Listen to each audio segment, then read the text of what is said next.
All right. It's still April 26, 2019. I just made an episode about George, but this was something I wanted to talk about. So there was a post that was made recently about there's a post about basically saying that we basically shouldn't have so many open mics in the IE, and we need more booked shows, and so on and so forth. Now, it really, at the end of the day, it doesn't really matter who posted it or what people, like who made what comments on it, but I do think it's an interesting discussion to have. I don't think the person who posted it is invalid in their feelings. But I feel like just talking about who posted what and who said what would kind of defeat the purpose of the discussion of it. So I'm gonna try to find it so I can read every, like I don't want to misquote anybody. Let me see here. I'm gonna pause real quick, make sure I find this shit. Okay, found it. It says, exactly what the IE comedy scene needs, another open mic. How about we start closing some mics for some actual, and then in big letters, funny comedy shows, just a thought, ... So, there are other open mics that are run not by the buddy system, but I'm going to make the assumption that this was in reference to what we do as the buddy system, just because this was posted right after we announced that we started a Friday open mic at Studio 3. So if this isn't about the buddy system, then I'm just a pompous asshole. But I assume it is mostly because most of the comments, not most of the comments, but a lot of the comments were about the buddy. Like the buddy system got brought up so much that I was like, I should probably acknowledge this to some degree.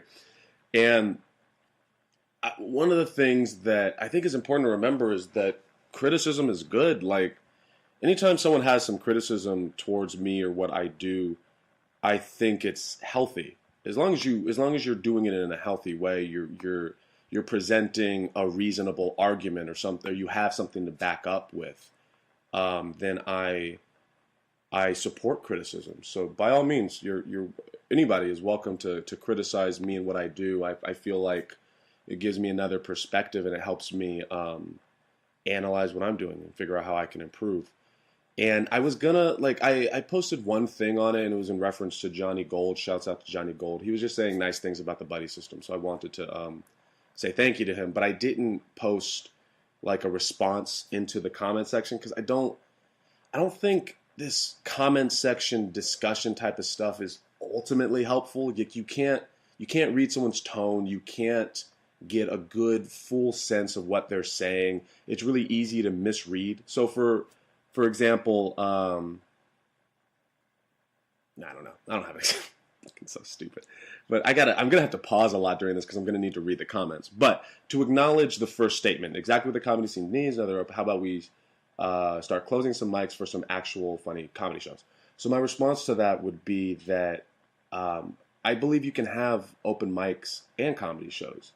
I don't think it's going to hurt the IE to have open mics, to have a place where we can practice and work on our craft and make sure that what we say is funny. Like my philosophy is when you are booked, when you do a book show, you do your material. Obviously, everyone has their own style. There's some people that riff and some people that don't. If you riff and that's part of your style, by all means. But ultimately, when you are booked on a show, you bring it. You bring what you can. You bring your best stuff. And the open mic is the place where you try to figure out new shit. That's my philosophy of it. And some actual funny comedy shows. I support that 100%. But I want more comedy shows. There's not the point of making a scene is to have a scene. Like you go out to LA and LA's big and it's established in what it does, but you go out to LA and there's comedy shows all over. You have different scenes, you have different groups of comedians that work together, and I would love to bring that to the IE. I'm only one person, or George and I and the buddy system, Stephanie and Archie and Will Henderson. We're only there's only so much of us. There's only so much we can do. Don't get me wrong. I would love to make more comedy shows. We're working on it actually. Just like booked shows. Like we want to do that, but it's going to take time.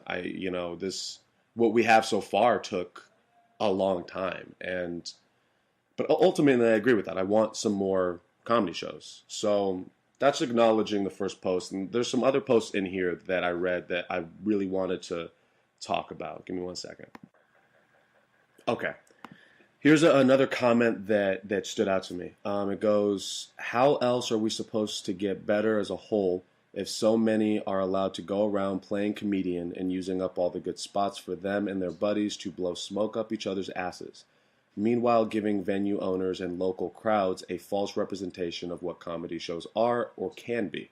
Again, just a thought. So yeah, this makes me sound like an intelligent person. The statement "playing comedian," I disagree. To me, the best, not the best comedians, but the people who work the hardest become the best comedians. And open mics are where you work hard. They're where you work out. You don't flex your comedy muscles. You work out your comedy muscles, then you flex them at book shows. So I don't think open mics are where. Actually, no. That's not entirely true. Definitely, open mics are where people play comedian. Definitely, that is definitely a true statement. But the purpose of an open mic is not, in my opinion, is not to play comedian. It's for comedians to work out their craft, like I was saying before. So the mere existence of an open mic doesn't mean that everyone there is playing comedian. In fact, I've seen some of these guys who've been showing up, guys and gals, you sexist, Aaron Chase, you sexist pig. Yeah, no, guys and fucking people, whatever. Like, people have been showing up, and I've been seeing people put in work. Carlos Patino, Jay Calderon, others. Guys, I'm trying to... Hector Lara, he's there every day. Joe Beltran's there. Frankie Oy, I see a lot. There's more. Guys, I'm sorry if I didn't say your name, but, like, you're out there, and I know you're out there. I see you. Yeah, these guys, I see they're out here, and they're putting in work, and they're doing their best, and they're working out their craft, and they're trying to get better. And I can't fault them, and I would never say that they're playing comedian. They're out here working hard, and I respect them for that. Then it says, using up all the good spots for them to blow smoke up each other's ass. All right, so using up all the good spots, I disagree. I mean, we're not in Kentucky. Like, there are plenty of venues. There's plenty of establishments that you can set up comedy shows at. And I think that the buddy system and what we've been doing is a testament to that's a reality, that there are so many places, and I don't think that we are using up all the good spots. I think that we are trying to create the good spots. I think that's the difference. So I'm going to have to disagree with this comment that I don't think we're using up the good spots. I think there's so many places. Anybody can go to a bar or a club or a nightclub, whatever, a coffee shop, fucking street corner. We did a street corner one time. We are not using up all the good spots. Sorry, guys, this fucking phone. Okay, I'm back again. All right, so good spots. Yeah, that's wrong. And then blowing smoke up each other's asses. I have mixed feelings about that statement. I do think that in creating the buddy system and creating the IE scene that we have right now, at least in our own little bubble, the goal was to make a place that was inviting, that felt like, if you've never done comedy before and you came into one of our open mics, we would encourage you to get on stage. We would say, yeah, fucking try it. Go for it. Like, you never know. Maybe the next greatest comedian's about to get on stage and we have no idea. So we do want to have that environment, that place where it's like we encourage you to get up there and it's okay to fail, just figure it out and keep putting in the work. At the same time, I can't say that this comment is wrong in the blowing smoke up each other's asses. I do think that our scene does create comedians that have been a little soft. I think that we try to make sure that every show is as convenient and organized and as high quality as possible. But in doing so, you create we've created these bumpers, when you go bowling, like the bumpers, so you can't get, so that like you have to fucking suck to get in the gutter. You know what I mean? Like we really want to make sure that the shows are of quality, but what that does is it makes a softer comedian. And that's why I've been encouraging some of the guys that have been showing up to go to LA. Like don't just stay in the IE. It's fucking advice I should take for myself. I'm just really busy with a bunch of other stuff. But it's up. Give me a second. All right, that's going to happen a lot during this. But yeah, that's why I encourage all the comedians to go to LA. That's important. Don't just stay out here. And I know that some other comedians have talked to me about that, and I think that they're right. And I do plan on going out there. But I just trust me. I have a plan. I am not. I have no intention to stay in the IE forever, but that'll be for the future. So let me check out some of these other comments. Okay, found another one. Goes, man, fuck that Johnny Gold. So this is in reference to something Johnny Gold said. I don't know what he said. All open mics breed is more wannabe comedians who see other comedians suck and I can suck. Oh, and go, okay, he didn't put quotes. And go, I can suck just like them. That's why venues also be hesitant. It's a lack of talent that will have a venue be like, nah, a show won't be worthwhile. Practice. How is it practice when it's amongst your own peers who won't even keep it real with you? I agree you need a stage to get that feeling, but some of the open mics could be hosted at a house or a garage and have material worked on there. Sorry, not sorry. Let me get back to New Girl. Okay. So, no, I disagree. Open mic, all open, with the part where he says all open mics breed is more wannabe comedians. No, I definitely disagree with that. Don't get me wrong, it does breed that. The all is the word that's wrong here. To paint that broad brush over what an open mic is in general is absolutely wrong. An open mic is meant for comedians to work and get better. And yes, you're gonna have wannabe comedians. You're gonna have people who say, my friends say I'm funny, my family says I'm funny. You're gonna have those people, and that's just part of the game. But to say that is silly in my opinion, because that means that what you're implying here is that you shouldn't go to open mics. You should only get booked. You should only perform at booked shows. But then how do you grow? Where do you go to experiment and really make mistakes? Like, I think making mistakes, failing and bombing is important. It's humbling. It teaches you what not to do. Sometimes what not to do is better than what to do. So I'm going to have to disagree with him there. That's why venues also be hesitant. It's a lack of talent that will have a venue be like, nah, a show won't be worthwhile. Okay. Speaking as someone who's been making these shows for the past however long I've been doing it, which admittedly is not that long, I disagree with that as well. The reason why venues don't want to put on shows isn't because of lack of talent. It's because comedians act crazy. They're comedians are off the wall. They're insane. Like they should be. That's what a comedian is someone who's willing to say something, not only say something that other people are afraid to say, but say it first. You need to be a little wild to do that. You need to be a little reckless. But what that does is it creates chaos. And venues don't want chaos, is what it is. They don't care about talent. A venue does not care about how funny somebody is or how not funny somebody is. If you look at like YouTube comedians, when you look at YouTube comedians get shows at the Ontario Improv and they're packing it out, it's not because let's be real, the venue does not give a shit that the YouTube comedians aren't telling good jokes, aren't making great taglines, or being hacky. all they see is the dollar sign. What a venue wants is money.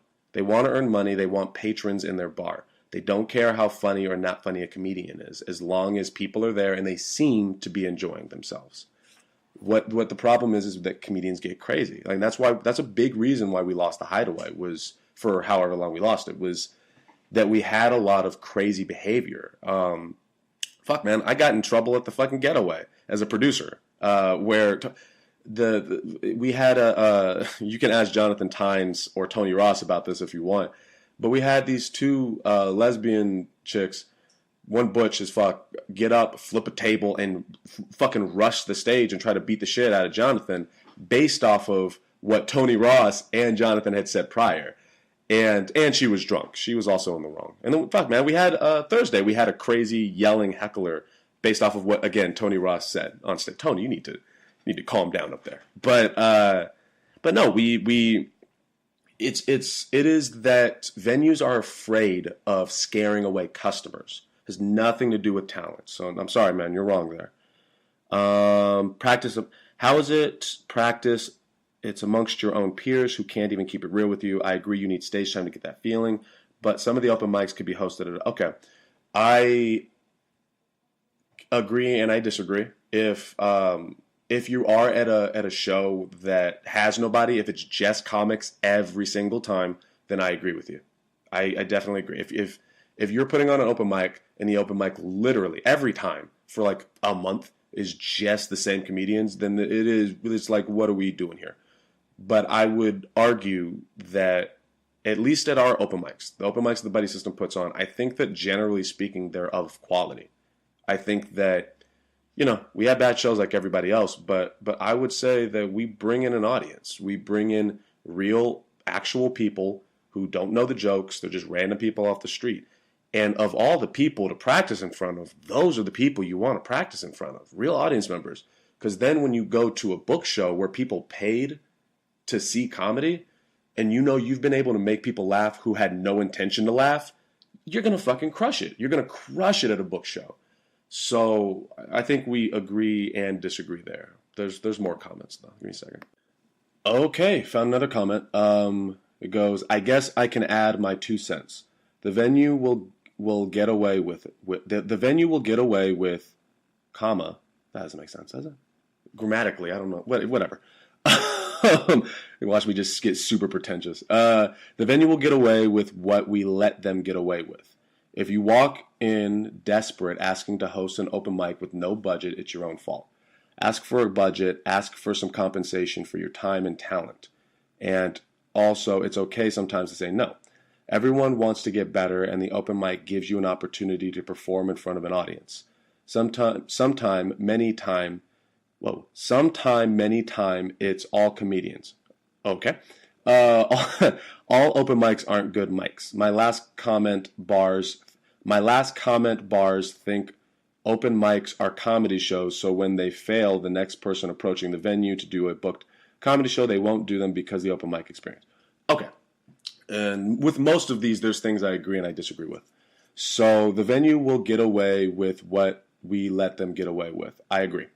If you walk in desperate asking to host an open mic with no budget, it's your own fault. I agree. Ask for a budget, ask for compensation for your time and talent. And it's also okay to say no sometimes. I agree with one caveat. Your talent. So I'm speaking purely as a producer now. This is my producer hat I'm putting on, not my comedian hat. When first starting the Hideaway and the Buddy System in general, George and I did not know how to produce shows. Like when we worked really hard, and I think that's why there was any mild level of success, but we didn't know what we were doing. It was a lot of failure. I don't think a lot of people see or recognize behind the scenes. So it's a lot of failure. And so when this comment says, ask for a budget, ask for some time and compensation for your time and talent, the talent part's really important there. I think that the Buddy System has gotten to a point now where we can ask for money, where we can say like, all right, look, we've proven we have a track record, we have proof that we can put on quality shows, we can bring in an audience, we can have quality comedians, we can do that. So now it's time, as of very, very recent, it's time for us to try to earn some money doing this. But prior to that, I don't think that the buddy system had the right to ask for money in that way. We needed to figure out how to do it right. It's sort of like if someone's gone on stage 5 times to do stand up, you wouldn't say that it would be appropriate for them to go ask for a booked show and to get paid. You'd be like, no, man, you got to work out. You got to get good at this. You need to be objectively good at this. Then you can ask for money. So that is my only caveat. Outside of that, so far, I agree with everything. Everyone wants to get better, and open mics gives you opportunity and form an audience. Yes. Sometime, many time, it's all comedians. All open mics aren't. I already just talked about that. My last comment, bars think open mics are comedy shows, so when they fail, the next person approaching the venue to do a book show, they won't do it because of the open mic experience. I agree with that, definitely. The venue, and I said this before, the venue doesn't give a shit about comedy. They don't care about art. They don't care about how fucking funny you are. They care about money. That's what they care about. And there's nothing wrong with that. That's what the fuck they're there for. So yeah, and I don't even think that has to do with an open mic. Like whether they recognize what an open mic is compared to a book show, I don't think that's connected to it. I think that if the show is bad, if the show caused problems, then the next person coming is going to have to deal with that. They're going to have to deal with the repercussions. So I don't think that that's connected to open mics as much as it is just comedy shows in general. And if your show is bad, then it's going to leave a bad taste in the venue's mouth. Pun. All right. Okay. Let's see. So one person says, first off, calls out a name. I don't think you guys hit enough mics to make the argument that people who are actual quotes, this was written down, playing comedian are taking up all the good spots for you. You guys mostly do shows, just my 2 cents. I agree there should be more shows, but you don't have to sacrifice a mic to do it. If you are trying to put on a show and you feel like a mic would be competition, then that says more about your show than it does about the mic. But I don't give a fuck what I'm talking about. Okay? Then the comment under that says, I know you can use a mic to resharpen your material or work out new shit. But if there's not much of an audience to work with, wow, do I sound like a fucking toddler reading. But if there's not much of an audience to work with, you can do that at home with a mic and a mirror. These two people know their material inside and out, G. Wow, did I make that sound fucking white? Well, he put a little lowercase g. You got to put a big G so I can know, like, inside and out, G. Like, I need to know it's big G. You put little G. Put big G next time. So it's not really a point. Thus the reason they get booked. Okay. So this comment is an interesting one. I think this depends on how you view comedy and how I would describe it as 2 types of comedian. You have your artist comedian and you have your hustler comedian. Both have their strengths, both have their weaknesses. I think that the type of comedians that this person's talking about that says they know their material inside and out, Lil G, that to me is a hustler comedian. That means that they know the business. They know how to get booked. They know how to make sure their jokes land for a pretty wide variety of audience members. What they do, they brand themselves. There's I think Kevin Hart has a lot of this in him. He's a hustler comedian. I've actually just been listening to him on Joe Rogan's new podcast. He's a hustler. Like, he really knows how to make this work in a business sense. And then you have your artist comedians who are really, really focused on the craft and the art form of this.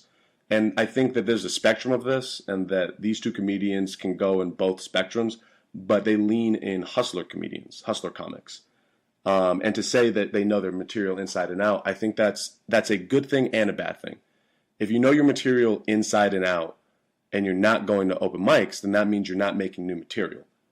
But if you know your material inside and out, then he even says it, that's the reason you get booked. Absolutely. Like, if you know your material, I haven't seen one of these people, but I've seen another one consistently. And absolutely, he knows his material inside. Like, he knows every single beat. He knows when the audience generally will laugh. He knows what to say if there's a heckle. Like, he has worked this out, and it is not there's not an ounce of fat on it, and it is efficient. But at the same time, without failure, without stepping out of your comfort zone, then there's a fear of becoming stagnant. So that would really be the only comment I have on that, about knowing your material inside and out, little G. So yeah, let me keep going here. All right, so here's where the comments get a little aggressive. Okay, here's one comedian to another. First of all, you don't know anything about me, so slow your roll. And secondly, you're nowhere near fucking with me on mics, so dead that. Okay, guys, I grew up in Riverside. Let's speak proper English, shall we? No, okay, I get what he's saying though. It's not about competition from an open mic. It's about the fact that to produce a quality show, it takes money. And if a venue can get away with... Hold up, got someone on my door. All right, sorry about that.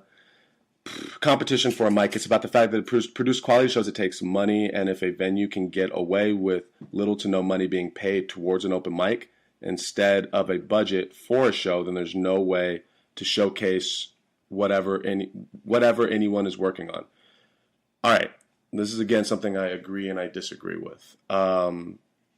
So it's about competition. It's not about. It's the fact that quality shows takes money. Yes and no about it taking money to make a quality show.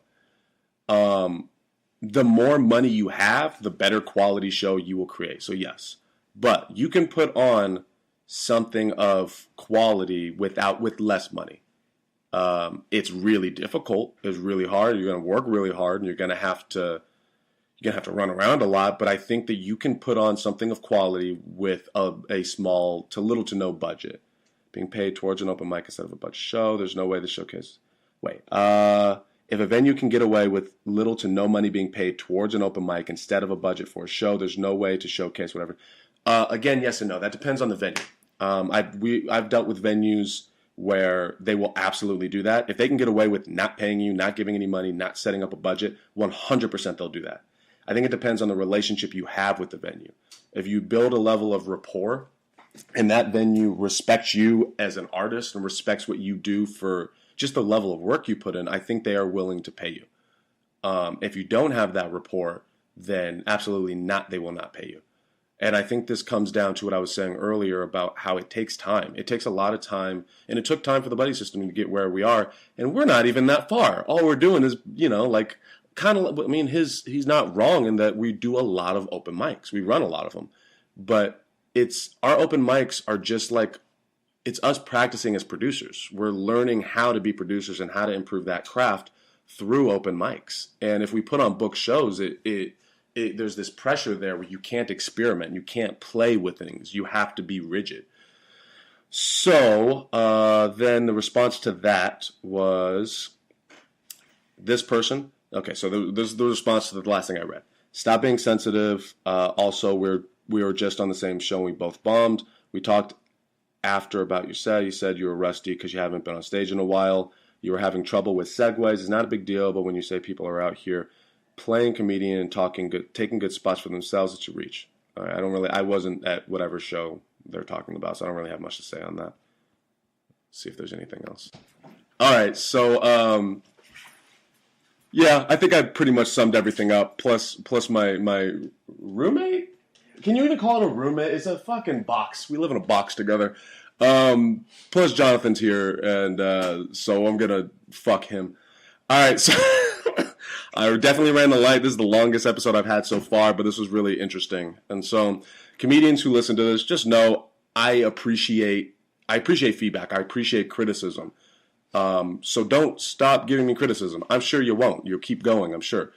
I just think that some of this stuff I agree with, some of the stuff I disagree with, but ultimately, good discussion.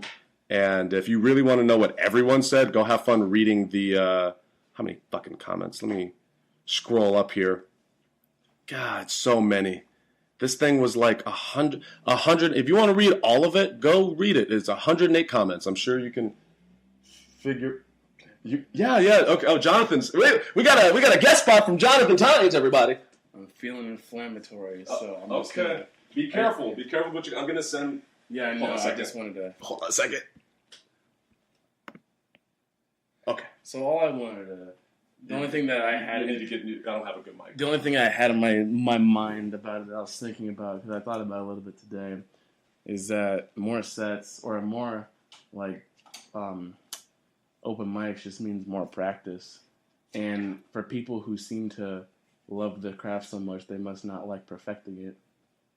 And so all I see is some old dudes griping about someone else's success when they won't put in the work. Well, not put in the work, but like they're like, oh, you know, this sucks. There's so many open mics. But, you know, granted, I don't know what the fuck I'm talking about. I don't know these guys. You sound real confident there. I don't know how many mics they go to, but it just seems like they're talking out of their ass for no reason. And yeah, that was my 2 cents. Practice makes perfect, but if you don't practice, you're gonna be shitty. All right, whether you get paid or not. And that was that. This will be. God. All right.